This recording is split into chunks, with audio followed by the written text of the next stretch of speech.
Halo sobat pecinta sepak bola, seperti biasa kami telah merangkum beberapa update berita sepak bola terbaru untuk kalian semua.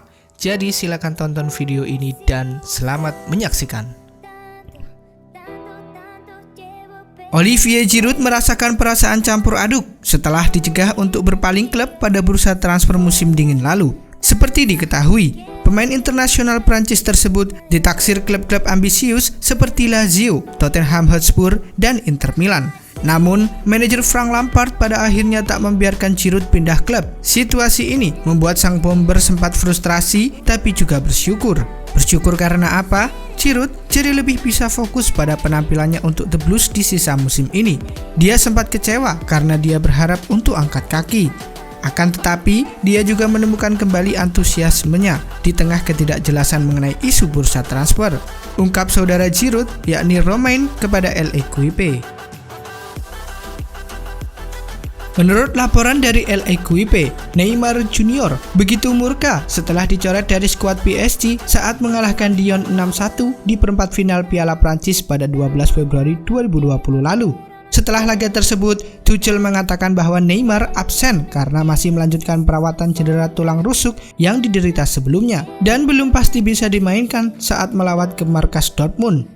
Setelah pertandingan kontra Lyon, Neymar dan pemain-pemain lain yang tidak bermain di laga tersebut diharuskan untuk menjalani latihan seperti biasa. Namun, ketika dia diminta masuk ke lapangan, Neymar menjawab, "Aku sedang istirahat."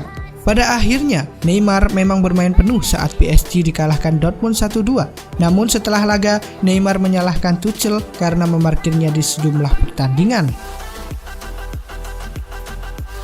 Usai kekalahan yang didapat Juventus 0-1 atas Olympique Lyon, Cristiano Ronaldo pun menjadi sorotan. Hal itu terkait perihal eksekusi tendangan bebasnya.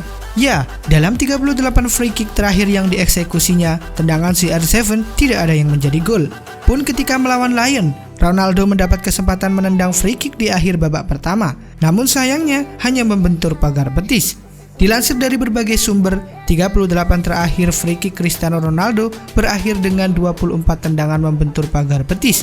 11 tendangan diselamatkan kiper lawan, 2 tendangan melenceng lebar, dan 1 tendangan menghantam tiang gawang. Artinya, sudah 2 tahun Cristiano Ronaldo tidak mencetak gol lewat free kick, tepatnya sejak 16 Desember tahun 2017 kala masih berseragam Real Madrid. Sebenarnya di tahun 2019 kemarin, Ronaldo mencetak gol free kick kala menghadapi Inter Milan di ajang International Champions Cup, tapi tentu itu cuma ajang pemanasan. Atau mungkin sudah saatnya untuk Miralem Pjanic mengambil alih lagi free kick untuk Bianconeri? David De Gea beberapa kali mendapatkan sorotan terkait masa depannya di Old Trafford. Dengan adanya berbagai kabar yang mengaitkan dirinya dengan kemungkinan untuk melanjutkan karir dengan klub lain, spekulasi mengenai masa depan De Gea juga berpeluang besar mendapatkan sorotan pada bursa transfer musim panas 2020 yang akan dibuka pada akhir musim 2019-2020 ini. Seperti dilansir dari Goal, saat ini terdapat peluang bagi De Gea untuk meninggalkan Old Trafford pada bursa transfer musim panas 2020 nanti. Penjaga gawang asal Spanyol ini dapat dilepas agar Manchester United memperoleh pendapatan yang memadai untuk mendatangkan pemain-pemain yang mereka inginkan pada periode transfer tersebut. Saat ini, tim asuhan Ole Gunnar Solskjaer memiliki Sergio Romero yang dapat tampil cukup konsisten sebagai pelapis. Setan Merah juga memiliki Dean Henderson yang tampil gemilang dengan Sheffield United sebagai pemain pinjaman dalam 2 musim terakhir. Kondisi ini dapat membuat Manchester United mengambil keputusan untuk melepas De Gea apabila mendapatkan tawaran yang tepat.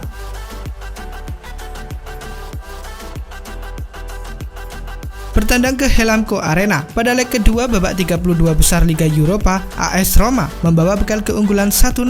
Kedudukan agregat itu bikin tuan rumah tampil berani dan agresif sejak laga dimulai. Gen bahkan unggul lebih dulu di menit ke-25 ketika umpan silang Roman Besus diselesaikan Jonathan David. Tapi Roma tak butuh waktu lama untuk meresponnya dengan langsung membalas melalui Justin Kluivert 4 menit berselang.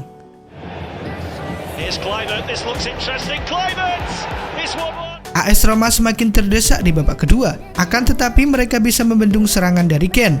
Wolfsburg mencatat tuan rumah punya 23 percobaan dengan 6 on target, sementara AS Roma melepaskan 10 tembakan dan hanya 1 yang mengarah ke gawang.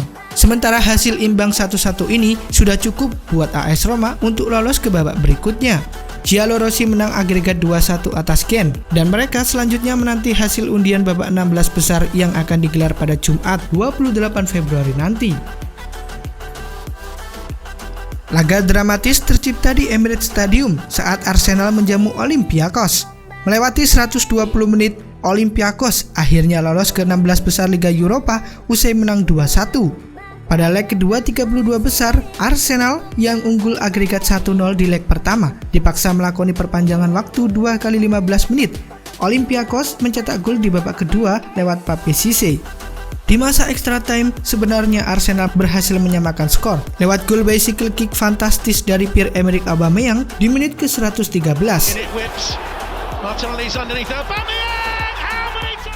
Namun, Youssef El Arabi menjadi petaka bagi Arsenal setelah membuat publik tuan rumah patah hati lewat golnya di menit ke-119.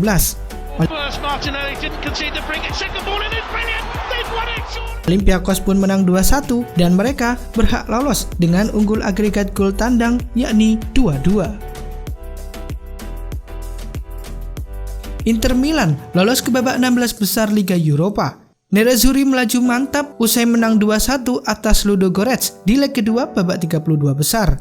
Laga Inter versus Ludogorets berlangsung di Giuseppe Meazza. Pertandingan tersebut digelar tanpa penonton. Hal ini menyusul wabah virus corona yang juga merebak di Italia. Inter Milan sempat dikejutkan gol Ludogorets yang diciptakan Kauli Souza di menit ke-26.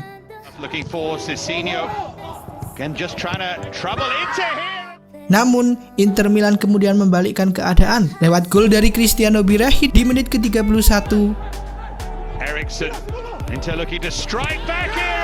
Dan gol dari Romelu Lukaku di penghujung babak pertama.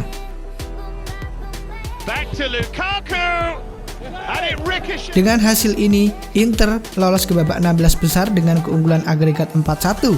Tim arahan Antonio Conte ini sebelumnya mengantongi kemenangan 2-0 di leg pertama yang berlangsung di markas Ludogorets. Manchester United menjamu klub Brugge pada leg kedua 32 besar Liga Eropa yang berlangsung di Stadion Old Trafford. Kedua tim masing-masing memiliki tabungan 1 gol, usai leg pertama berakhir imbang dengan kedudukan 1-1. Tim tamu harus bermain dengan 10 pemain sejak menit ke-23 lantaran Simon Daly diusir oleh wasit. Dengan begitu, MU pun tampil dominan dan mencetak 3 gol di babak pertama lewat eksekusi penalti Bruno Fernandes di menit ke-27, gol dari Odion Ighalo di menit ke-34,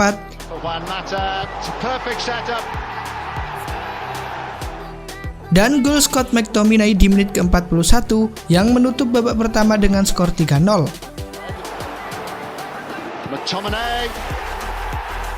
Di babak kedua, MU tetap tak mengundurkan serangannya. Setan Merah pun menambah 2 gol yang seluruhnya dicetak oleh Fred. Skor menjadi 5-0 yang tetap bertahan hingga laga usai. Dengan kemenangan ini, skuad asuhan Ole Gunnar Solskjaer melaju ke babak 16 besar Liga Eropa dengan agregat 6-1 atas klub Brugge.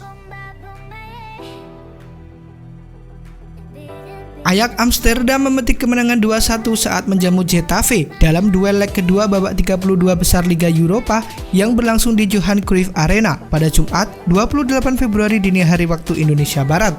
Sempat tertinggal lewat gol Jaime Mata pada menit ke-5, Ajax langsung membalas berkat aksi Danilo 5 menit berselang, serta tambahan gol dari Karel Eiting pada menit ke-63. Namun sayangnya, kemenangan itu tak cukup bagi raksasa Eredivisie Belanda untuk bisa lolos ke 16 besar karena mereka kalah agregat 3-2. Hal itu tak lepas dari kemenangan 2-0 yang dibukukan Getafe di markas mereka dalam pertemuan pertama.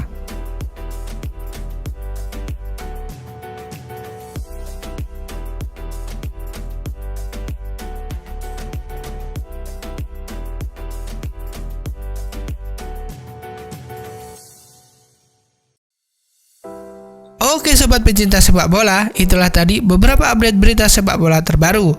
Sampai jumpa di video selanjutnya.